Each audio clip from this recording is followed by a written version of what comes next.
Hey man, welcome to the Live Vibes, man. We are here with the new day, the new scenery. You guys see it on Sunday. It's Monday, so LiveVibezPodcast. What's up with it? I see you, James. Nah, you starting off wrong as shit. All right, so right now we tapping in. Everybody's starting to log in and whatnot. So I'm gonna go ahead and start us off with a hey, welcome to the Live Vibes Podcast, man. Every Monday and Friday at 9 p.m. Eastern time. Around that time, I know it's probably like 9, 12, something like that. But we had technical difficulties as always. Facebook doing us dirty with this Zoom thing, but we finally got it up, and we here. Gonna have a good episode. So dang, I miss James already, man. He can't even bring us in. If y'all want to know where James is, James got his tooth pulled. He gonna be in the comments. Y'all should see him. Yeah, he can't talk, so he all messed up in the jaw and all that. So He's gonna be in the comments making his debut there. So I'll bring us in, and if you know me, if you don't, my name is D'Angelo, aka Rated. As you can see, we have two lovely guests. Please introduce yourselves. I'm gonna call you Gamer now. You can go first. So my name is Janelle, but on Facebook it's Alicia. So I'm just happy to be in here, and they're calling me Gamer because when I started on here, I was definitely in a match of Warzone. Yeah. And we already know you're not a stranger to the show. What's up, guys? It's your girl, Maya Desire, self-published author for Midnight Confessions, and I'm glad to be back with the fellas. Let's go. Appreciate you coming back again. And last but not least, it just only feel right introducing me without. No, James, go ahead, because I'm gonna try. Like, I'm gonna try to do it. Go ahead. No, you can't even do it because you already got the auto effect. Introduce yourself so I can. Man, you know who it is, man. You know who it is. You don't see the crown, the imaginary one around my head. If you don't, bring him in, D. Bring me in. It's the king. Let's go. He had I got you, James. Don't worry. I'm gonna hold you down, James. I got you. Yeah, he's still in the comments, But first things first on the show, what I always do is check the vibes. I want to make sure everybody's mental health is straight. So I asked everybody how they was doing. How was y'all weekend? Since we were last on here. I'll go first. My weekend was actually really good, really busy. I set aside some time to spend some personal time, which was nice. Then was right back to it. But overall, it was a really good, peaceful weekend. I really enjoyed myself. But everything's cool. Mental health is straight. I'm ready to get to July. So how was y'all weekend? Gamer. Stop shooting people. So for me, it was chill. I am a work-life balance type of person, so did a lot of yoga over the weekend, some kickboxing, definitely some gaming, because that's what I do all the time, every day. So yep, everything for me is kind of just making sure that balance just exists for me. If it doesn't, then I'm all out of whack. I feel you on that. What about you, Amaya Desire? Well, you know me, I'm over here grinding. The weekend was very eventful. I was on godmommy duty, then I was on packing up my shit to move duty, and then I was, checking in on brother and sister, so big sister duty. So okay. A lot that was going on, a very eventful but very fulfilling weekend. So I am blessed with family, to say the least. That's nice. King, how was your weekend, man? It was cool. Just chill with the kid. That.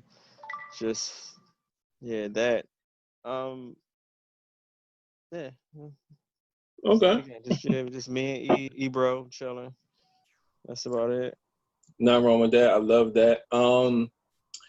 I definitely, y'all know what I do every time I come. We always try to tap into something. And right now, y'all know the Black Lives Matter movement is going on strong still and should still continue forever. So I try to bring up things that I see that's happened over the past couple of days about what's going on. One thing I want to highlight is it's another Verzuz tomorrow, which is Fab versus Jada. I'm definitely going to tune into that. Another big move for the culture. That's going to be a good one because both of them are like just legends as far as the rap game goes. So that's going to be a tough battle, but I'm going to love watching it. Speaking of artists still, Usher dropped a song called I Cry towards the movement, which has been crazy. I think it went #1 or something wild like that. Beyonce dropped a video called Black is King, which is doing crazy. So there's people still making a lot of big moves and a lot of making a lot of things happen. As far as, you know, keeping the movement alive, man. I'm loving every bit of it. What else has been going on that I want to mention real quick? Speaking of artists, still this BET Awards. The BET Awards was a wild situation. I personally loved everything about it. Did any of y'all catch it? Did any of y'all see anything on it? No, I knew it was going to happen because everybody not glued to their TVs. But it was a big deal, man. They made a really good. They put a really good show together.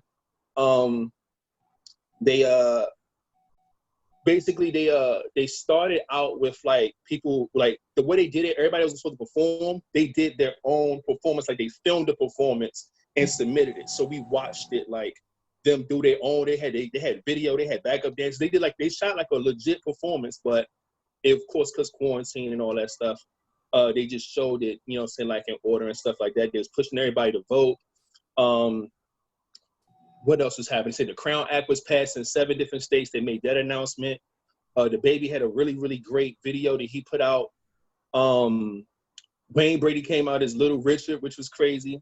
Lil Wayne did a tribute to Kobe, which was dope. Meg came out. She had like a Mad Max thing, but she did a video. Her joint was nice.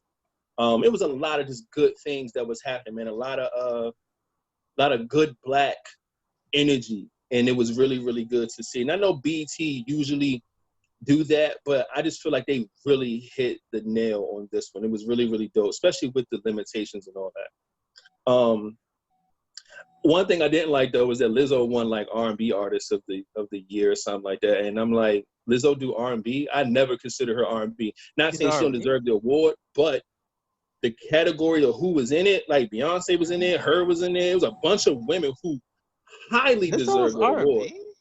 See, that's why. See, I don't like stuff like that. When I feel like it's not the fact that she didn't belong in that category. That was my thing. Then she won the category. It just doesn't make sense to me. If you're a fan of the show, y'all already know how I am about Lizzo. I'm just over it. But whatever. That's a whole nother conversation for a whole nother day. Did you guys hear anything about the NBA using the back of their jerseys, the last name to support?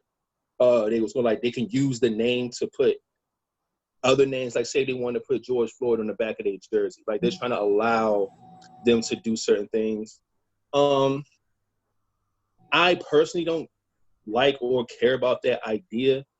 My issue is that none of these laws are being changed and none of these cops are being, you know what I'm saying, held accountable. So all this little shit that they're changing is cool because I love baby steps. I love taking steps in the right direction. But until they make the big moves, like y'all can miss me with all this little shit. Oh, and the L'Oreal, the women's product stuff. I know y'all women know about that. I don't really know nothing about it. But they're removing whitening from their words or something like that. Or however they put on their little bottles and stuff, like it's a whitening maybe for your face or whatever. They're removing it. I don't know what they're gonna replace it with, but just shit like that. It's just like cool, but I don't really care too much about that. But anything else on this Black Lives Matter situation going on that y'all want to discuss, talk about, chime in on, say something about? I mean, it's interesting that you mentioned the baby steps that they're taking. So like when they did the plaza for the Black Lives Matter in DC, they're doing a lot of cosmetics. And that's what they've done over the year. That's what they've done over the years. And it's almost, to kind of quiet down, to calm us down to a certain level. And it's just like at this point, no, we need real change. We need real tangible change because we can do all of these different things, but being Black is not been new. racism is not a new thing. Any of the experiences that we've had, they're not new. So all of these companies, it's almost like a marketing campaign at this point, because they value, oh, we may lose massive money. We may be the next one in terms of whatever is going on, based on if there's rioting, protesting, and things of that nature. And they're seeing real tangible impact financially. So they want to make sure that they align themselves correctly with us. And to some extent, it's like, okay, yeah, that's fine and dandy, but are we going to hold these individuals accountable? Are they going to be held to the same standards that we're being held to as citizens? Like, that's not what they're doing at this point. Right. I agree with all that. Because like I said, we need some big steps now. I like the little steps, but we need some big ones. Anything else before we dive into this super deep duper topic that's going to be very controversial that I'm ready for? First, before you even dive into the topic, you got to do your ending question. Yeah. I got that. And that's actually I do have that on here first. I have an arrow like switch so I can switch them out. But if y'all watched the last episode ending question was, if you got a box, right, full of everything in your life that you lost, what is the first thing you're gonna go looking for? I know it's a little tough question to kind of get thrown into off bucks, but I couldn't think of anything like in my childhood that I'm like, yo, I gotta have that back. That's what I'm gonna look for first. But what my answer is, I'll say some years ago. Now, I'm speaking in the sense of me losing it, meaning I would get it back in the best condition. Like, you know what I'm saying? Now, I lost a hard drive, right? Full of so much stuff. I mean, for me being a producer, a web graphic designer, a photographer, all this stuff, I lost a lot of stuff, a lot of projects that I was working on, a lot of client works that I had. My whole portfolio I've built over the years. My backup, normally you have a backup hard drive. My backup hard drive was the one that died. And I was crushed, man. I did not know how I was going to move past it. Even when me trying, like I still do it. I still do everything that I've been doing, but I do it more so work related. You know what I'm saying? Like for money and not really the creative process of it like I used to do. And that still affects me to this day, crazy enough. So if I can get, the first thing I'm looking for is that goddamn hard drive, man, because it had so many good things in there, man. There's so many things that I wanted to play out, I wanted to create, I wanted to make come to life, and it's like gone. I can't even like get it fixed, nothing. I was crushed, man. So I would look for that. If it's going to be in great condition, I would get that motherfucker first and hook that up and get some good motivation and stuff back. But that's what I would grab. Ken, you said you had your answer when we first asked the question. It's the same answer? I can't hear you though, so. My bad. Yeah, same answer, but I'm like, you know, okay, no, they can go. I just want to give them a little time because they didn't have a question to sit with, you know. So. No, I let them know already. So. So it was interesting when you sent it. I had to think about that because I was like, there's so many things that I could go back, tangible and intangible things that you can go back and get. But at the end of the day, for me, I thought there were things that I either misplaced or lost for a reason because they changed who I was on a foundational level. So for me to go back now, it's almost regression to me. I wouldn't want to go back and grab anything. There's things you could talk about, pictures, movies. It taught me to value different things. It taught me if I'm losing something that I hold valuable to me, then what am I going to do to make sure that doesn't happen? It taught a lesson. And okay. I wouldn't want to go back at that point and remove the lesson that was taught. Got you. I like that. I like that answer. You see James's answer? Yeah. Real quick before Maya go. Karen did last week said she would get her virginity back. That's still her answer. Because I guess she lost it in a way that she wasn't cool with. So she like, I wrote a do-over. So she said she'll get her virginity back.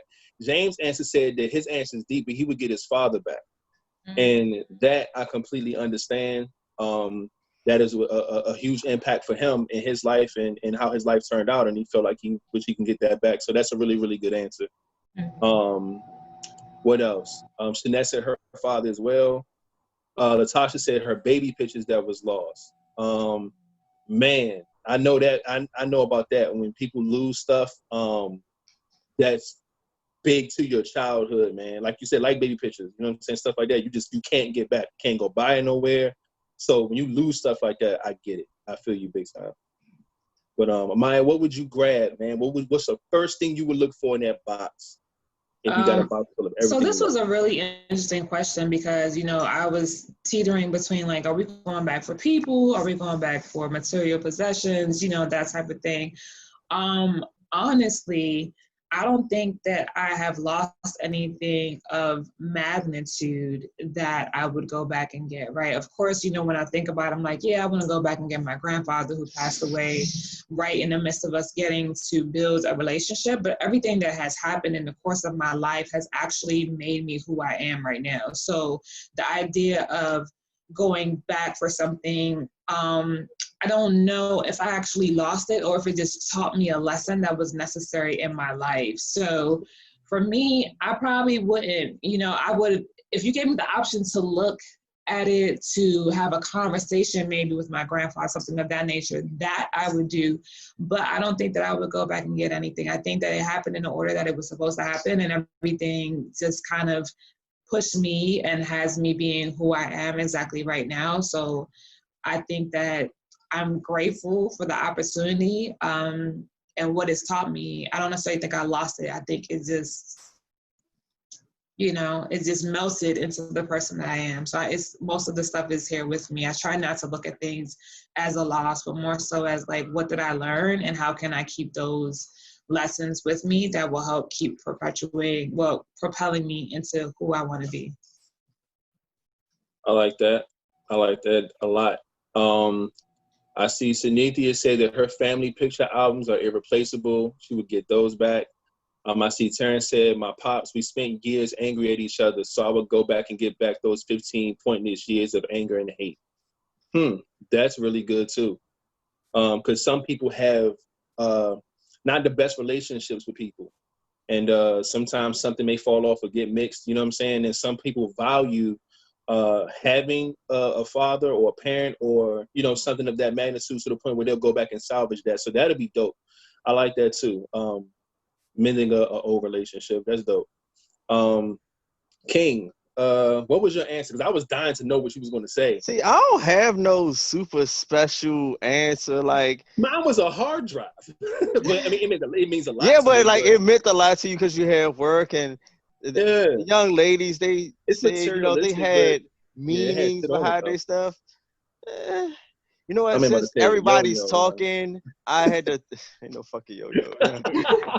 Fuck one. You know, I hearing people like saying bring it back, important people. You know what? Now, for an instant, just now, it almost made me change it and be like Rough, my dog. Like Rough was the homie. My dog was like actual dog. His name was fucking Rough. Ride my ride or die dog, man. Follow me everywhere. But like how they said, like losing him did change me in a way. So I'm gonna stick to my original answer, which is all my goddamn Transformers. My Transformers toys, yo. I'm gonna because I fucking wanted them and I didn't want to lose them. And I can remember back when I was a kid, I had a fucking Transformer that was a fucking cassette tape that transformed into a fucking dog. Who the fuck says they can have that now? I wish I had that goddamn thing. It's been like 6 movies and they ain't even put that transformed into a fucking dog. And I had the old school joints that was like metal. Like if you threw it at somebody's head, they would probably die. These motherfucking joints was the real shit. I had a few of them. I don't know. And then fucking moving from Clinton to fucking goddamn. Was it Allentown? Allentown. I lost all that shit. Yeah. God damn it. Oh man, my boy Terrence dumb. He said the nerds we threw when we went to the movies to see Baby's Day Out. Do you remember that? When we went deep, I had like a sleepover or something. We was deep as I don't know what in my house. We all went to the movies to see the movie called Baby's Day Out. We've done so much And we was shit as throwing kids, nerds. man. I just don't fucking remember. We got put out the booth, and that's crazy. I'm surprised you remember that. That was hilarious. Why was we so violent as kids? That wasn't even really like violent. It was just dumb kid shit, you know? Getting kicked out the movie theater. Do you remember that? That's crazy. But I had like a sleepover. Who was this, that? I don't know. Somebody volume got us late with the. You heard that too? Yeah. Man, everybody like Transformers. Yes, motherfucking Formers. Go to to the store right now and pick up a Transformer. That joint plastic and don't do shit. My joints was turning into motherfucking cars, the red Transformer. Then you could pull it back and that joint a skirt for it. Joe, the motherfuckers is off the chain. And it was cheap back then. You try to find them bitches now, man. Damn. Other than that, I usually don't really lose too much shit. And then, yeah, I don't. Man, so. That's crazy. All right, so with this question, what we did was we addressed this before. The energy around it was very crazy. We were talking about we asked the question: do Black men support and protect Black women? And all of us were pretty much on the same page, saying no and things like that. But this time, I want to bring it back. But I want to ask the question like, why don't men support and protect our Black women? Because I feel like that part isn't talked about. I feel like us knowing that is a real thing, we all know that. We all talk about that. We all discuss that. We see all the memes and statuses and all that crazy shit. But why do men not protect and support Black women the way that we feel that, Black men should? So that's how I want to make the question this time. That way we can kind of give more of a detailed way of why things are the way they are versus just saying this is what it is and this needs to change. Why is it like this in the first place? So we have two lovely female guests here that I would love to hear answers from, because us as men can explain it from our standpoint all day long. But you guys aren't men. So I wonder what you guys think the reason is of why men don't protect and support women the way they should. That's interesting, because depending on how you look at that, in terms of proximity, those that are closest to me, I feel would have the highest level of protection for me. So my father, my husband, my son, my brothers, things of that nature, because they have a relationship with me. There's that familiar responsibility. But when you go outside of that context, that is when it's that stranger. And they call it, I've seen it worded in terms of it's somebody else is going to help, somebody else is going to step up. It's the expectation that somebody else is going to step up in a scenario, or they may not even view the occurrence as negative. So one of the things that I know a lot of women have experienced is, the catcalling, getting harassed while out, things of that nature. And it leaves a bad taste in your mouth. It leaves some level of hesitation in certain spaces. In those settings, when you encounter those settings, you may see a group of guys, and as you're walking past, they might start harassing you in that level, catcalling you to some extent. In that setting, no one is checking their friend to say, yo, calm down, that's not cool, because they don't feel that the behavior is inappropriate. They feel that in those spaces that's an appropriate manner to engage with somebody. So it's the level of how they view the behavior in itself, and in fact, how they actually look in terms of, this is a stranger. I have no responsibility towards this individual. I have no need to assist this individual, because realistically, human nature is self-preservation. That's one of our most basic of concepts. So if there's no familiarity in that relationship or anything associated with that, there's no need or desire to, let me assist, let me help, let me go and try to protect. I get that. I do feel like, I I don't want this to come off as like a form of rebuttal or like a tit for tat, because I just feel like that is more of a common situation that I do agree. Men are very aggressive and over aggressive when it comes to trying to approach a women. And we know all men aren't like that, but we know those situations happen a lot in different situations and stuff like that. But I feel like men do encounter some situations too, to where the same thing kind of happens, but just in a different way. And I don't feel like no woman's going to come to some random woman's going to come to a black man's aid to help him out or to, you know, diffuse the situation. So I don't see that happening either. I feel like there's just like situations like if you go to a club and there's girls who, you know, a guy look like he got some money or he trying to spend some money. There could be a gang of girls that go, oh, girl, he got money. Let's go talk to him. Let's go get some drinks for him. Let's go get these guys to buy us drinks. And they'll approach you. They'll talk to you. They'll flirt with you. They'll get what they want about you. And then, you know what I'm saying? Like, there's no friend saying, yo, don't do that. Because all of them are pretty much on the same wave. Just like all the guys that are on the corner, all of them feel like it's cool to talk to girls like that. That's why nobody stopped them. They're not around the right type of man. You're around a bunch of guys who think exactly the same. So they don't think that, oh, the way he's going at her is wrong. And the girls don't feel like, oh, well, she's wrong for trying to use this man for drinks and money. You know what I'm saying? Because they all think like her. They're trying to find their own man to use up on the X, Y, and Z.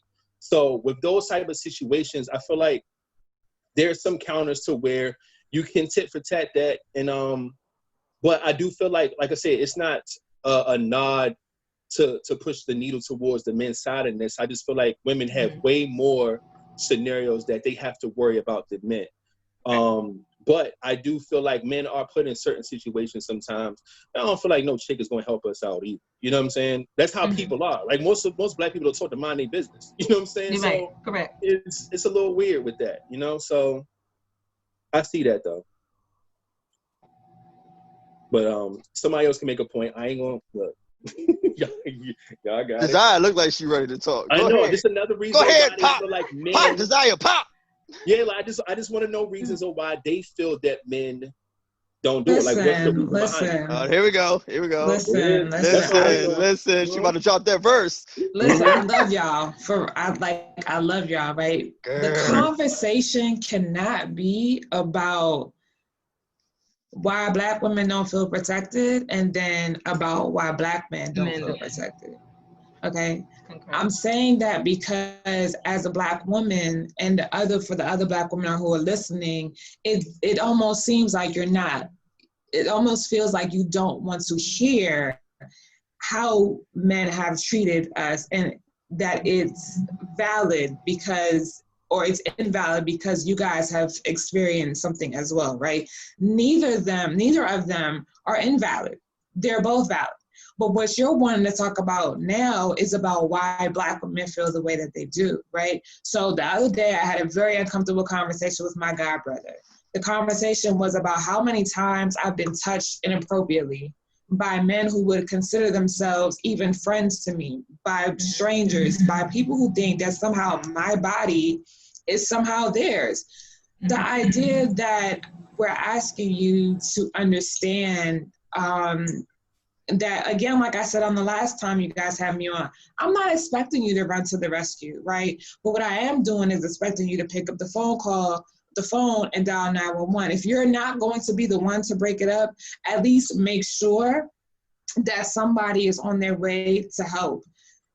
Probably about 10 years ago at a gas station, I got jumped by a group of grown-ass men. Okay, and to which point my shirt had been ripped off. You could tell very clearly that I was a woman, right? And still, yet nobody came to the rescue to help me. Now, police just happened to be in the area. I don't know whether or not they called or whether or not they were just there, that they were able to come and help me. But the idea that I could be manhandled by a group of grown-ass men with my shirt off and you can tell I'm a woman and nobody stepped in, that's a problem, right? So there's no, like, I'm not saying that you guys don't experience shit where women should be like, oh, don't do that. Again, that's not all women, right? I don't rock like that.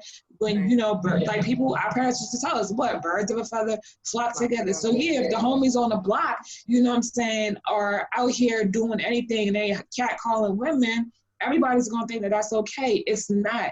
It starts from one person who feels uncomfortable deciding to step up and be like, yo, dude, like, that's really not cool. Because I am pretty sure that out of 10 of those dudes, at least one feels some kind of way, whether he knows it whether he knows why he feels some type of way. The fact is that he feels some type of way. You got a sister, you got a mother, a grandma, auntie, a cousin, a niece. You got something. There's something in you that is automatically like, well, you know what, maybe this is not the way to go. The same way a woman who sees her friends doing XYZ could be like, damn, yo, like, do better. The point of the matter is do better. That's the main point of the conversation. Do better. If I tell you that I'm feeling a certain kind of way, everybody should do better. If you want Black women to feel protected and you want Black women to stand up for you in the streets like we're currently doing right now with the Black Lives Matter movement, right? I'm not saying that men are not at the front. What I'm telling you is Black Lives Matter was created by a Black woman. You see what I'm saying? So the idea that we're out here speaking candidly and telling you like, hey, like, this is how I feel, right? Does not negate what you went through, but what is the conversation about? Is the conversation about you wanting to understand what it's like, or wanting to understand how to be better or to do better, to get your friends to see something and be like, you know what, maybe we should say something. And again, I understand you're not, you know, made of steel, so you don't want to put yourself in harm's way. A phone call is not going to hurt you, you know what I'm saying? Or maybe even just standing by. I've done this. I've seen Black men get pulled over on the street, and when it looks like it's too many cops, I literally pull over to make sure he's okay. I'm still putting my life in danger because these cops obviously don't care enough about him, and we're not really sure how that's going to play out, but I still take my life. I still take time out and pause myself to make sure that he is okay. There's really not a lot to be asked of you. Just the minimal is saying like, hey, could you possibly come to my rescue in some sort of fashion so I don't feel like if I'm getting catcalled by men who are 10 times older than me or my age and it's appropriate and I look uncomfortable, can somebody just say like, yo, chill out, that's not cool. Like, am I worth it? But see, that's the thing. I think, that's why I worded the question differently this time, because I feel like a lot of this energy is being based on the same thing. And I'm talking about, I want to go a layer under that, which is the start of the problem. What do you think the start of this problem is? Do you think it's the missing father in the household? Do you think it's the being raised by a woman? Do you think it's, you know, it could be a lot of different things. Like, it's how both of us are raised. But let's take it all the way back. Right? Multifaceted. Slavery. Okay, they ripped y'all out of the household. It's really just that simple. Slavery took y'all out the household, right? In order to get child support, then we still had to keep y'all asses out the household. That's how that whole thing happened, right? So there's no solid foundation. There's no family, right? The family is what we make it. And if we're so accustomed to always butting heads, even when we don't have to, right? Because could you imagine having to put your boyfriend, your baby daddy, I don't know if it was your husband, but out the house in order for you to collect money to feed your kids. And then years later, having to have that same man come back and do whatever the case is. It's broken. It's been broken. The idea is that we fix the foundation. We do that by having the conversations that we're having right now and also recognizing that the shit is wrong. So you don't teach your boys that anymore, right? I have young girls for goddaughters. I know how to teach them certain things. My brother is 28 years old. When he was growing up, he understood certain things when it came to protecting his sisters and protecting his mother. It has to be taught. And if they don't learn it at home, there should be somewhere that they can go to actually still get those lessons so that we can break the cycle. The point of it all is really to break the cycle. It started when we were younger, the same way men and women look at relationships differently, right? When I was 5, I got a goddamn baby alive in a kitchenette. I was prepped for this shit. You over here playing with Tonka trucks and Legos, like life is just a bag of, you know what I'm saying, building blocks. And Transformers. And Transformers. But it's interesting when you really look at it from a different lens, when you look at it from a holistic and on the micro level, and you took it back to slavery timeframes, if you look who we were before a certain point, and then you look at what level of customs were imparted on us, what level of views were imparted on us, what standards we've been held to, because realistically, from a statistical standpoint, Black families, that is still the statistical mold. That is still the predominant standpoint of families, is two-parent household. And then we oftentimes get away from that fact. But one of the concerns that I always have in this is we hold on to European-centric views that, and you said kind of a foundational standpoint, we have to look at patriarchy. We have to look at how that really impacts our framework. We have to look at all of the different aspects that we hold to create our social norms, to create our understandings, to create our behaviors, our patterns, and things of that nature. And as you stated, in terms of, we really have to break these different cycles. We really have to get to, why do we have it set in this way? Why are we at odds when realistically we shouldn't be, when we realistically should be working on common goals, when we should be building together, when we should be, utilizing our resources to grow on a financial, a emotional, physical, and economic standpoint. Because throughout certain periods within our history, you see that this starts to happen, and then the foundation breaks down again. During certain periods, you see where we had so much unity, we had so much collective family goals, and just that growth and development at that level. But then there's a shift, and it's purposefully done in this manner because there is strength in unity. There is strength in that unity. If you look at, we can go back to, why were Black men removed from the household? What was going on? You can look at the Vietnam War, them coming back to the war on drugs. This was orchestrated in this manner. These are things that we really don't look in terms of what was the sociological impact of these different aspects. You're taking people outside of the household, and now you have a mass war on drugs where Black men are being incarcerated at a higher rate, which we're moving them out of the household.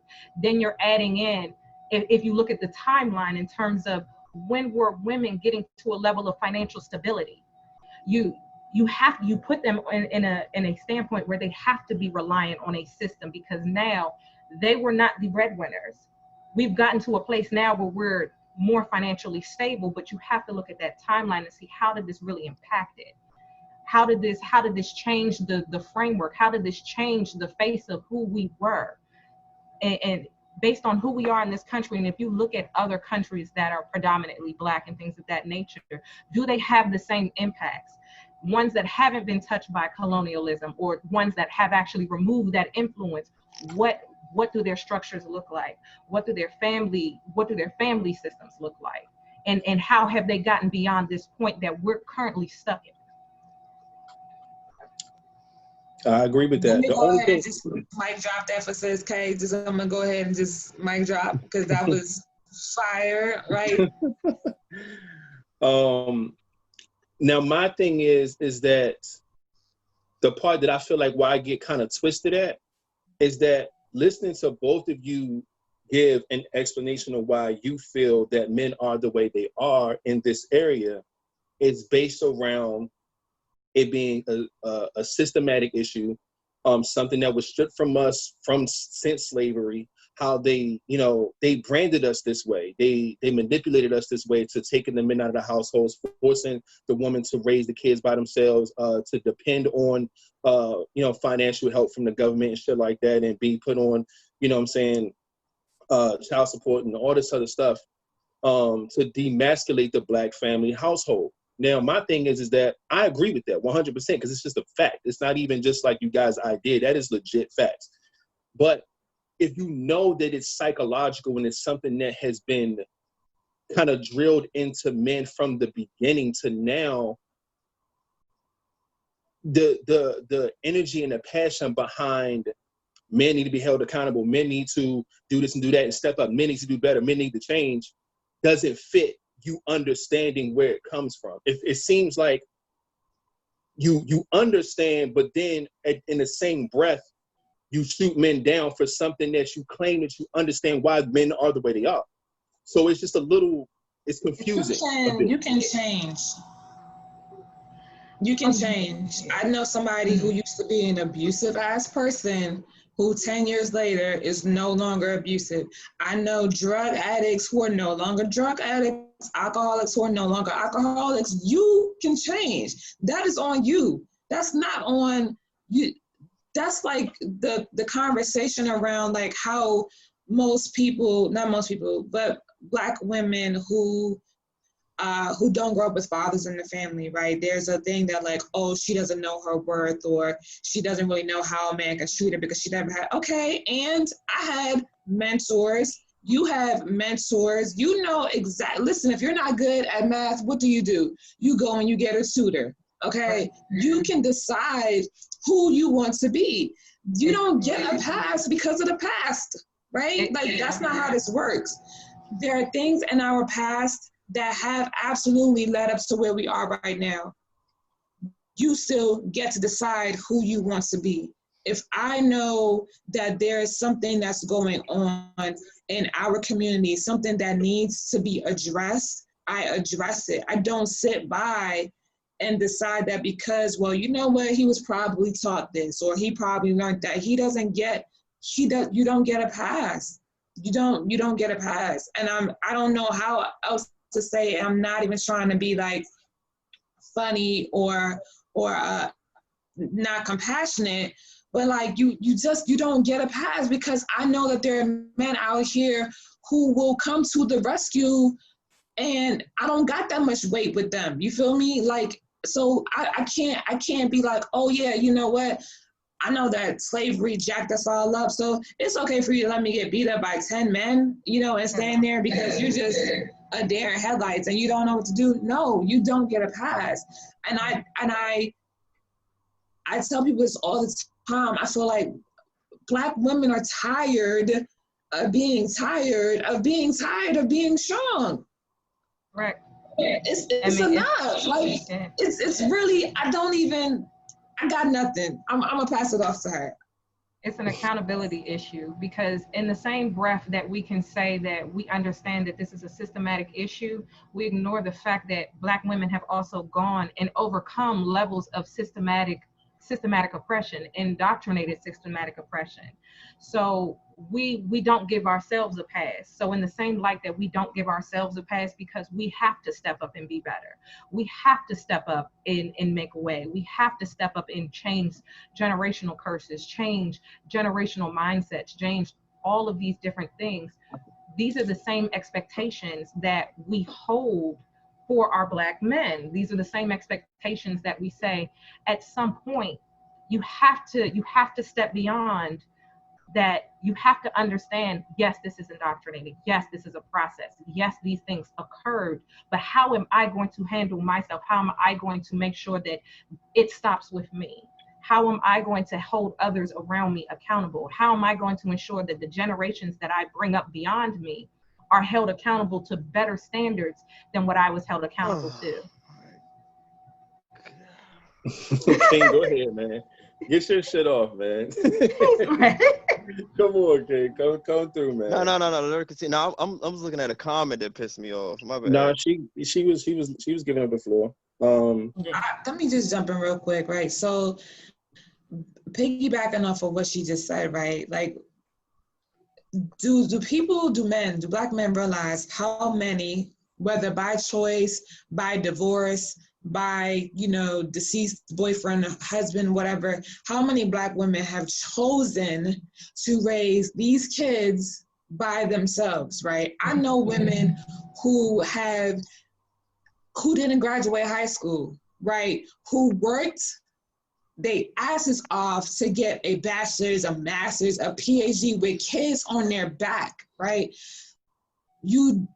Men can do the exact same thing. So we hold you up here because we know that you can actually reach this, right? You want to be held here because it's easier to fail right here because there's no expectations, but we're up here for you because they're like, nah, you got this. Like, yeah, go ahead and do that. So when you don't do this, we're more so disappointed. It's not really about being mad. It's disappointed because we know you can get here.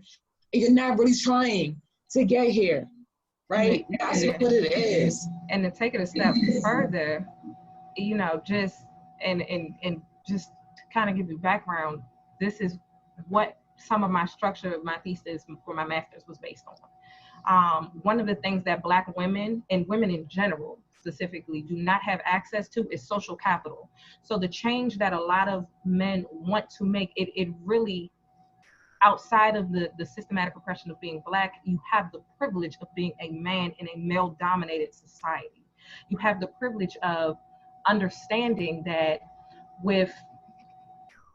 when you walk into the room, there's a level of authority that is provided and associated with you that as a Black woman we will never hold, because of the way that our society and our social norms and how our customs are embedded in us. And so it is up to men to access these different things. It is up to them to take advantage of these different things to definitely change the state in which you want to be perceived in. Yes, there are some very pointed concerns that men have against them. Yes, you all are incarcerated at a high rate due to nonviolent offenses. Like one of the most incarcerated offenses is nonviolent drug-related offenses. And so there are some things in terms of just our community in general, when you actually break it down from level to level, why are we at odds? Why are we not successful? Why are we requiring various things from you all in terms of getting to the level in which we can stand as a powerhouse amongst our community? It truly is stepping up to the forefront. It truly is. We have to break these different stigmas. We have to actually go beyond those points. And I don't know how else to say it, as opposed to you got to hold yourself accountable. You have to be able to and willing to say, yo, I need to be different. If every woman that you're encountering tells you a similar story, and you know they say where there's smoke there's fire, why wouldn't you take a step back and say, let me look internally to see what's going on? Let me look at those around me to see what's going on. How can I change and make this a better space? Because at some point this has impacted your mother. This may have impacted your grandmother. This may have impacted any sisters, aunts. This may impact your daughters, nieces, things of that nature. So it's interesting. King, I'm gonna let you go, man. Sorry, I had to put my shit back on. So, all right, shit. Okay. I done wrote all types of motherfucking notes here. Shit. I don't know where I want to start at. Oh, fuck. Okay.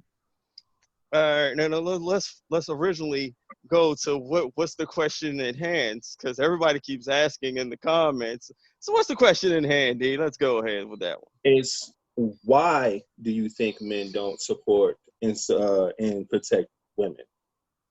Basically asking the question about men. Like, why do you think that men feel that they don't do this in the first place? Basically, I think Natasha had a good ass one in the beginning of that. Damn, I don't even gonna go through the comments. Y'all scroll up, y'all see she had a good ass one. But that was saying that most men will only protect, the people in their vicinity, friends or whatsoever, because it's like a comfort level. Like one of y'all said, or we all know. Said actually, yeah. Because she said it last episode, and she said it this episode about you having people that's near you, your brother, your father. You know that they're going to protect you. And to me, that's one of the main reasons, big reasons right there. Because at the end of it, like, we were based on the whole, hey, little person, we based on the whole society where, mostly people just try to mind their own goddamn business. It's kind of hard for you to say, like, mind your business, then jump to the rescue if anything, any crazy shit. Now, my desire, your whole shit, no, that's crazy. That should have been handled differently. I don't know what area you was motherfucking in maybe they all was like some assholes around that shit. But that should have been handled totally fucking differently. Another one is, of course, maybe fear. Not everybody is even got that hard enough to even help anybody. I think the last time we talked, when you say, check that person, like say if this person ain't your friend, that's an instant aggression right there. That's that's black on black violence right there. I'm just saying it is what it is.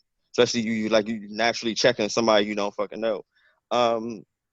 Let's go back to how we were raised. Like a lot of us, I think she mentioned it. I think one of y'all mentioned it earlier.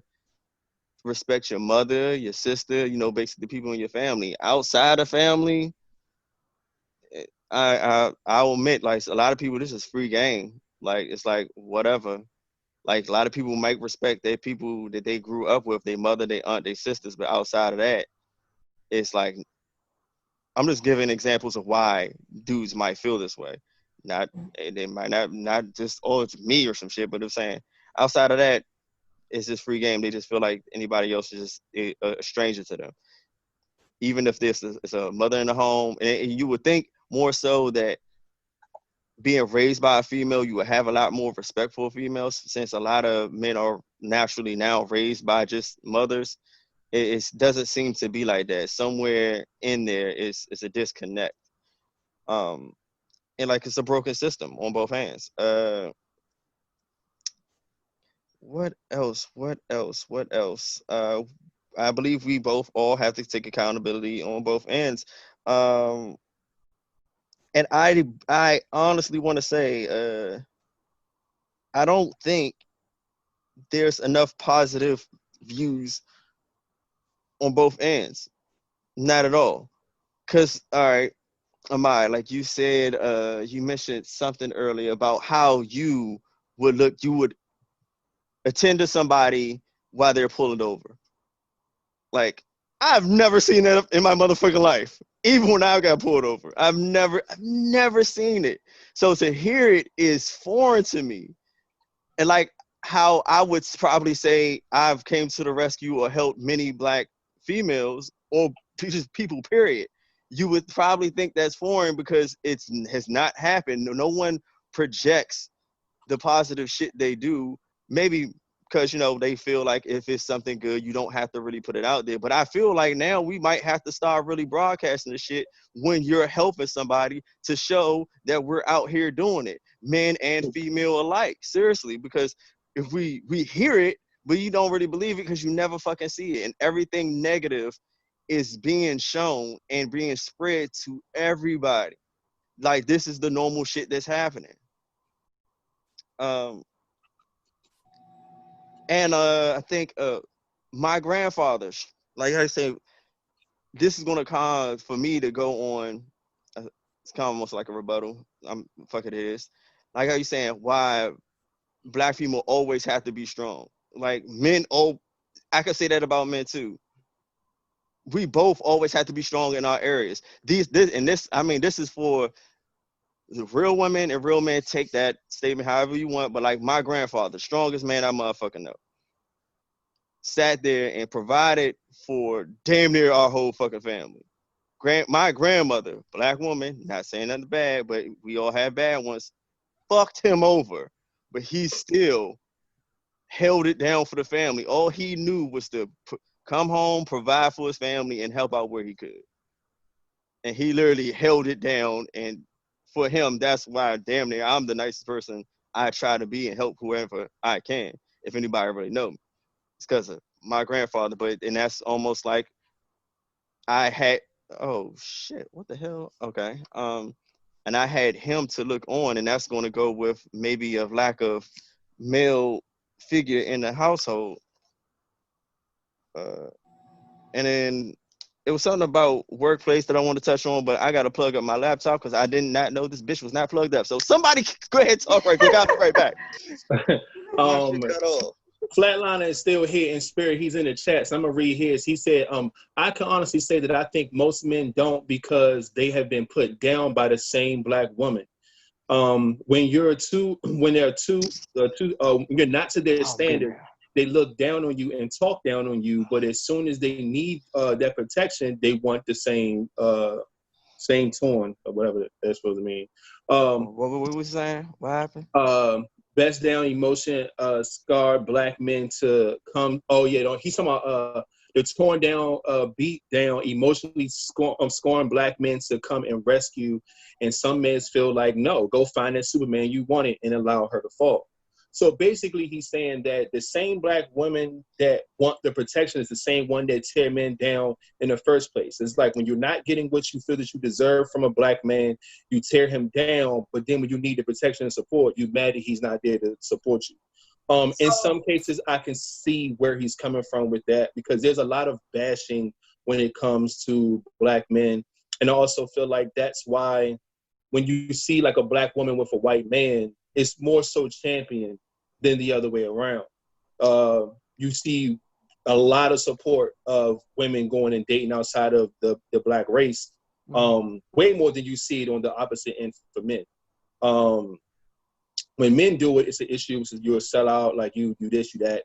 But when women do it, it's like, yes, boo, find your happiness. You know what I'm saying? Da, da, da, da, like, you know what I'm saying? Leave these niggas alone, blah, blah, blah.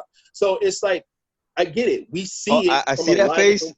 But that's what us black men see. I see that face you got, but that's what we see. But that's what we see. That's what I'm gonna say.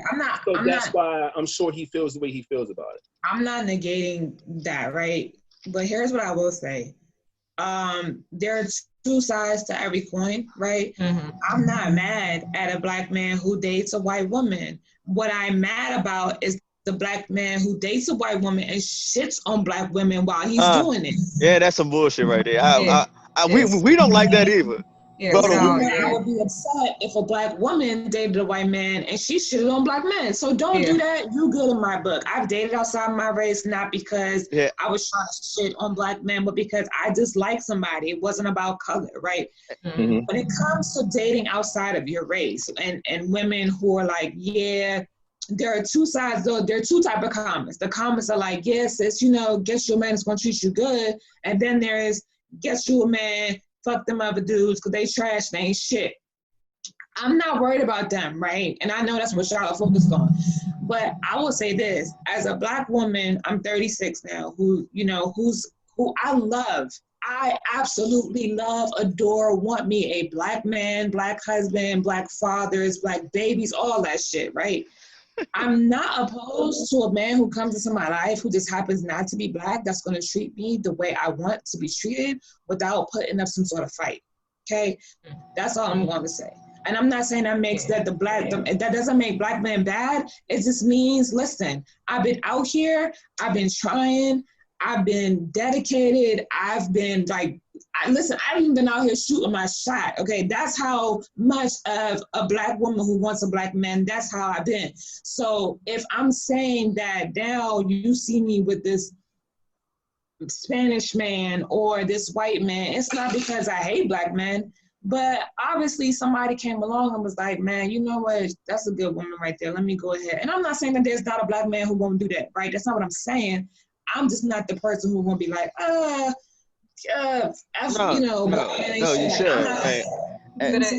should go whoever you want to go with. It's just like how you said earlier. Exactly. Mm-hmm. I hate the mother. I literally hate the motherfucking dudes who like, yeah, this is why black men go. No, nigga, that's why your motherfucking ass is with a white girl. Don't put that shit on all of us, because you know why? Because then all of a sudden the nigga like, he's speaking for all black men. No, that motherfucker speaking for himself and the area that motherfucker is in right now, somewhere in fucking Arkansas, where there's a lot of whatever the fuck, man. Like, but I think to some extent people don't understand how negativity impacts our viewpoints. We don't see the positivity. there are so many people that are engaged in interracial relationships that speak up for Black women, that speak up for Black men, that are out here just loving and embracing, because realistically, primarily Black women and Black men date, marry, and procreate with each other. So we're living that life. I think the negativity is what we focus on, unfortunately. That's what we hear the loudest. You can literally get compliments all day, but it's going to be that one negative comment that you're going to remember, because negativity, it impacts you at a higher level, unfortunately. To James's position, which is interesting, that's something that we hear a lot, that, oh, we're being beat down, Black men are being beat down and torn down by Black women, and vice versa, because Black women, unfortunately, are one of the most negatively portrayed women across the board. So we have to see ourselves always portrayed in a negative light, the gold digger, the baby mama drama, all of these different types of the welfare queen, even though statistically we're not the individuals that primarily utilize those things. We're seen in a negative light. And so we have to get past that. We have to get past that feeling. We have to get past that emotion. We have to get past it, because that's an emotional response to stigmas outside of your control. That's an emotional response to say, I'm not going to assist because, oh, well, all of these other people that generally have no impact on my life are saying, oh, well, he ain't shit, he ain't this, he ain't that. They have literally, we have to get past listening to those, because they're going to exist. I'm sorry, it's a reality. You can't please everybody. You're not going to get an affirmative from everybody, and we have to stop focusing on those individuals. We realistically need to start picking the ones that are on the same wavelength as us, that subscribe to the same patterns, that subscribe to the same movements, because at some point, those same people that are those naysayers, they're going to be impacted by somebody who is of the positive side that says, hey, yo, you gotta chill with that. You gotta chill with that. You gotta at some point get beyond that emotional response, that emotional trigger. I agree with all that, man, because it's so much more deeper than just pointing a finger and blaming somebody, Black men nor Black women. I think psychologically, we've all been channeled to come off a certain way towards each other. The same way Black women feel about Black men, the same way Black men feel about Black women. There's a deeper tone to that. And we've kind of been raised in conditions to where, unfortunately, we're put against each other a lot. That's why I'm proud to say that, me and everybody that I associate myself with are some of the great guys on this planet. Like I said, y'all know King. King's my cousin. Flatliner, that's my guy, man. We're all positive men. We all are there for our children. We love women. We love Black women. We like me personally, I got friends who are dogs and ain't shit and do all this goofy shit that I don't hang around them. When I see them, I tell them about themselves. I hold all my friends accountable. They know I don't filter shit like that. So if you fucking up, like I'm telling you fucking up. You know what I'm saying? If you doing some shit, I'm like, yo, like that's why I can't hang around you because you doing that bullshit. Like I tell people that, and I keep my word, because you're going to hear from me that you're not doing right. You need to change it. This is what you need to do. If you don't fix it, I'm not hanging around you. But that's my responsibility as a Black man looking out for another Black man. If he don't want to change, I've said my piece and I can't be associated with that. But I also have children. I mean, I got to raise my children that way. You know what I'm saying? To respect women, to hold, you know what I'm saying, Black queens at a high regard, because we're nothing without y'all. So I have to, that's my responsibility to do that. That's all of our responsibility as fathers. So like I said, I feel proud to know that I associate myself with men that do it the right way. We're using our podcast and our platform to hold this conversation, to give it some light so people can view it, talk about it, because it's a thing that needs to change, period. Regardless of where it comes from, regardless of how we're conditioned, regardless of who gets the blame, it needs to be talked about and it needs to be fixed. If it's baby steps like we were talking about earlier, it needs to happen. So and there's no real blame, right? So let's be clear. There's no blame. There is a cause and there's an effect. There is something that happens And there was a domino effect that has now shifted us here where we are in 2020. And we're saying to you all, as you are saying to us, you want to be treated better. That's the dynamic. That's where everybody is, right? So we're trying to be our better selves. We want the dynamic to shift. You know what I'm saying? So we have to decide whether or not we're going to have the back and forth conversation, or if we're going to sit down and really listen to each other and be like, all right, bet you said this, and the third, cool. Let me see how I can make a difference. Again, the conversations we have to be willing to have with those people outside of our circles who maybe, you know, because you got your small circle, then you got your big circle, right? So that circle surrounds the small circle. So if the people in the small circle are good, move to the next circle. And then if that circle is good, move to the next circle. If you keep on constantly shining your light and having a conversation with people who don't have that same mind frame, then we would just have a different type of ripple effect. The point is to literally combat what the ripple is and put something else out there. If you skip rocks, right? If you throw a rock out there, that ripple. But if you was to come and, you know, a sea of turtles was coming in the same time you were skipping that rock wouldn't have the same ripple effect. So we need to be the sea that comes in and it's like, all right, you know what? Here's what needs to be different. Here's how I can be different. Let me have a conversation with you, sis. You know what I'm saying? Let me pull you to the side real quick, bruh. You know what I'm saying? The conversation is not going to be easy. It's not always going to be comfortable. But if the people, my people, are worth saving, my family, my brother, my father, all the people that I care about, you guys, anybody that I've come in contact with is worth saving. So if I want to save my community, the first person that starts with is me. The conversation is, just like I said earlier, and even in the show we had last week, right? I was like, I love y'all. I may not like know you. I know you enough to know that if something happens to you, I will be devastated. So I love y'all. Genuinely, I think we do love each other. We have to respect each other and protect each other in a way that it doesn't mean that just because we're blood and we're friends, I got your back. It just means that, like, yo, she's somebody's sister, he's somebody's brother. How do I protect them?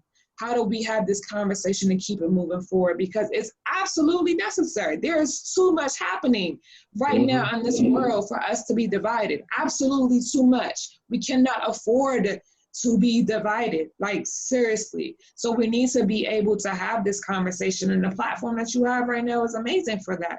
So this is step one, right? This is step one. So whoever's in your circle that you feel like is not living up to the expectations that you have for them. And really, that's how you have the conversation, right? Look, I'm looking at you. I feel like you're amazing and you could be here. I want you to get here, right? We have to learn, like Janelle was saying earlier, we have to make the positive louder than the negative. If every time you come home with A's and then one time you get this B and your mom is like, damn, what happened? Why you gotta be, you know what I'm saying? You can be like, well, what, my A's don't matter? Like, yeah, your A's matter. So focus on the A's, right? And then learn to be like, hey, let me get you some help in this subject because it seems like you're struggling a little bit. How can we do better? Where can we start? But if we focus on the negative, like, y'all ain't shit, women ain't shit, then we're going to be in this same situation next year. We're going to be having the same conversation next year, and that shit ain't going to have us going nowhere. If we don't want to go in the same direction, we got to change the path. That's up to us. That ain't up to anybody else, right? That is up to us right here, the four of us, and everybody in the comments, and everybody who wants to see a change and want to see something different. And if the people that you rock with ain't willing to change, drop their ass. There it is. Hell yeah. Well said. Shit, we we definitely passed the time. No, I have something to say. Oh, be my guest, my guy. Come on. Oh, motherfucker. All right. Now, with all this you said, Miss Amara Desire, yes, you made a lot of good points. But then I'm going to say, like, literally, all of us, men and women, y'all not gonna like this shit. Grow the fuck up. Y'all like this shit is y'all blowing me. Only reason I'm saying this because, like, look, you are in control of yourself, right? Mm-hmm. Everybody want good shit to happen. Everybody want the best, positive energy, this and this and that and that. Why in the fuck do you keep letting other people change your energy and turning that positive shit into negative shit? Especially when you're old enough to know, like, all right, we have good people here and bad people there. I'm sorry. Hey, CC, you my homegirl and all, but that comment you just made, I don't understand. People want to be liked. No, but I'm just saying, like, with, Bullshit. but yeah, people do want to be like, but my whole thing is saying, like, if you know you have people that's building you up, and then you know there's people going to try to tear you down, why in the fuck would you let the people who's trying to tear you down change your energy for you to give that energy to somebody else? That doesn't make sense. It's a work in progress. And I know right? it's a work in progress. That's why I say we all need to grow the fuck up. Like at the end of the day, me as a person, as a man, I've known, like, look, as nice as I am, I know people are going to try to use me, do this and do that, do that. You know what? Fuck it. But at the end of the day, I do not let that change with what I want to do in my life or how I want to treat people. Yeah, man, shit. I'm fucking 37 years old. I've been dogged many a times. But do I feel like, oh, you know, I'm not going to go out here and keep doing this shit because I know what I am looking for. I know what I want. And doing that dumb shit, that negative, and passing that shit on to someone else just because it happened to me is not going to get me what I want or show a positive example to the kids or people around me. It's just going to tear shit down. Right. And that's what I think we all need to do. Like, we all know there's good people and bad people. Differentiate the fucking two. Don't pay attention to the bad motherfuckers. We pay attention to the good motherfuckers. Like you said earlier, hang around the people who you know is good. Fuck them people that's bad. And I'm like, with the ripple effect, but like you said, I'm gonna go a little bit different with it.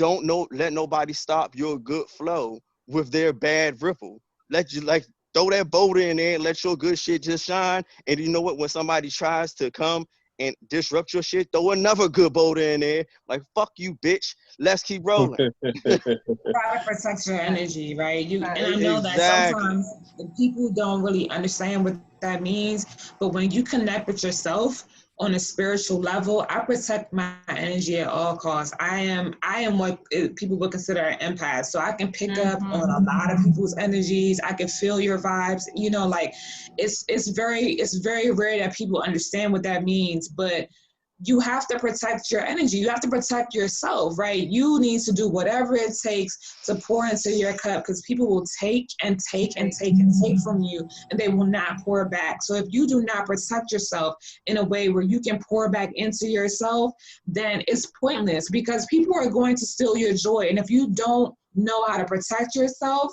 they will drain you, and you will be bitter and negative and be trying to figure out, where did my positivity go? Where did my light go?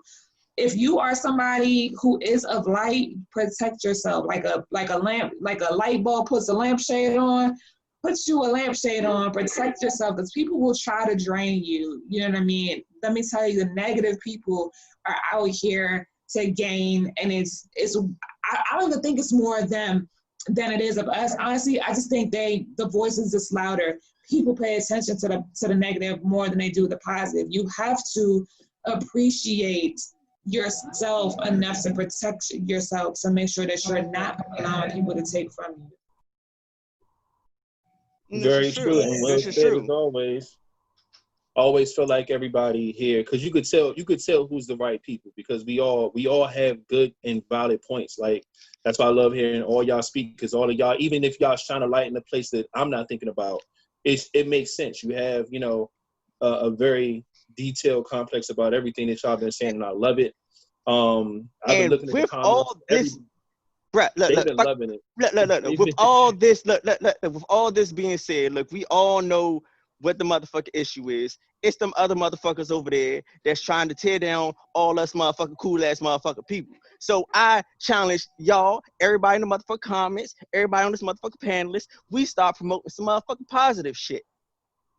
As in today, we start promoting, setting off the positive ripples and showing that, you know, it is some good motherfuckers out here. They are some good shit. Like fuck all that shit, like D, not promoting, you know, doing good. Let's promote the fuck out of that shit. Yeah, like, whatever you do good, just post it. Like, look, you know, I'm not doing this because But let it be known, I'm not doing this because this. Like, I'm doing this because I want to spread love as a black man to whatsoever. Yeah, like, as long as the right person gets the message from it. Yeah, I get that. I get it. I don't even care if it's the it could be the smallest gesture of something good. Just show that shit that you looking out for a black man, black woman, whatever. Or fucking, it could be Filipino, white. I don't give a fuck. Just really, it's just showing love as a human being. Let's not even put a race on this shit. Just then. Light and love. Yeah, put that narrative. Let's hashtag this shit. Let's create something. Damn it. Oh man. I'm gonna come up with something. Yeah, because that's what the fuck we need, Joe. Because like every negative shit just keep getting shown, but we need the positive shit to show and spread just as fast as the negative shit. Yeah. At the end of the day, it's gonna be the same retarded shit. Like, okay, this black man doing this. Oh, all black men hate us. This black man doing this. Oh, these motherfucker girls doing this. They hate us. No. We all know. It's just some doing this shit. Yeah, it's a bad batch. You know what I'm saying? Some people react. But whenever we're mad, we focus on the negative shit. Like as a whole. When you're mad, you don't give a fuck. You know, we all know that. You know what I'm saying? And that's what I think what you didn't like what Cece's comment was, which is basically about how people respond to getting hurt. You know what I'm saying? You get hurt by every girl you dated. You're going to say, man, fuck these bitches. I'm going to go and do this and do that. You're going to have that attitude. And then, you know what I'm saying, you're going to carry yourself a certain way. Or a girl get dogged by a couple guys, even if it's in a row or somebody she had her heart into, and she just responds that way. It's just the way she worded it to piss me off was like, look, if you got somebody trying to tear you down, you learn from that person. You almost like the psychological type shit. You learn from what that person is trying to do to you. You know you're bigger than that. And you move a certain way. Now she said like I think she tried to make a correction like, you know, things you go through, will change you. But at first she said I'll take that energy and the next people gonna be casualties. No, you just learn how to deal with those people and stay the fuck away from them. Don't pass that to somebody else and make that person the casualty, because all you doing is making that person feel some type of animosity towards, like if you're a female doing it to a man, him having animosity towards a female, you just spreading that shit. Just learn how to stay the fuck away from that shit, know that energy, and either try to help that person, acknowledge them what the fuck you're doing. Like, look, you're doing this because your damn father was in your life and you need a fucking hug. Help them notice something about themselves or get the fuck away from them. Yeah. Like you see a drunk driver, what do? You gonna beep your horn and try to wake him up, nigga, pull the fuck over, or you know what? I'm gonna get the fuck away from this motherfucker. Yeah. But I love the idea of spreading that type of energy around. I've been seeing the comments. I see CC put be the light. We could use that. We can use a lot of different things, but I'm always down with posting in, you know, just promoting positive energy within everybody, man. We all need to see it, even if it comes off a certain way or not. Somebody's going to take that as a good gesture, look at it the right way, and that's all that matters. As long as you could touch one person, it was worth something. So I'm definitely with that. Yes. Touch one person. Let me touch y'all. I'm gonna touch all y'all. I'm a glow on all y'all. I appreciate the guest, man. Thank y'all for pulling up on us on this Zoom this week, man, and giving us y'all amazing insight. Y'all definitely welcome back anytime. Amaya, you already know what's up. Game, I'm gonna call you Gamer from here on out. We appreciate you. That's a motherfucking gamer right there. I'm gonna start. You on Xbox or PlayStation? Wait, hold on. Hey, you married? No, married? Hey, Gamer, you married? I am. So are you a bigger gamer than your husband? That's a good question. When I met him, I put him on to certain games. So, I don't know. Couples that game together stay together. Yeah, we game hard all day, every day. I'm rolling with that. I play Xbox all the time, so I'm rolling. She said we game hard. Yeah, we do. We game hard. I ain't gonna leave no ending question this week. Everybody, make sure y'all wish James well. Like I said, he had some dental work done, so he couldn't talk tonight. He was in the comments and stuff. So make sure that y'all send him some love. Which teeth did you get pulled, James? Because I think I don't know what to. I don't know what he's looking like. It's a wisdom that I understand. Oh yeah, man. Wisdom, But again, appreciate y'all so much. Thank you for everybody who came through. Thank you to everybody in the comments, man. We love y'all. We're gonna get up out of here. We way past time. We're gonna see y'all on Friday around 9 o'clock. So make sure y'all get it up. I'm trying to cut up on Friday, like Karen said. So y'all make sure y'all get ready. What we doing? Oh yeah, we here Friday. Okay. Hey, see, look, we ain't got James to take us out. See how much we miss you, bro. Like, golly. All right. Do you want to do it? I brought us in. You take us out. Can you do that? King? No. You normally quiet at this part. Yes, I'm usually quiet in this part. Don't get looking at me. I don't talk right here. I don't talk right here. Basically, wait, let me see if I can remember. Y'all be cool, y'all be safe. Don't put your hands where you won't put your face. And remember, put the guns down and the gloves up. We out. And now CB is sneaking like. Hold on. Yeah, you normally sit there just like that the whole time. And I'm normally like being animated in the, yeah, we got it. They gave the kids, you are the worst. I did not expect it that time. I said he's sneaking like. Everything. Oh, you are terrible.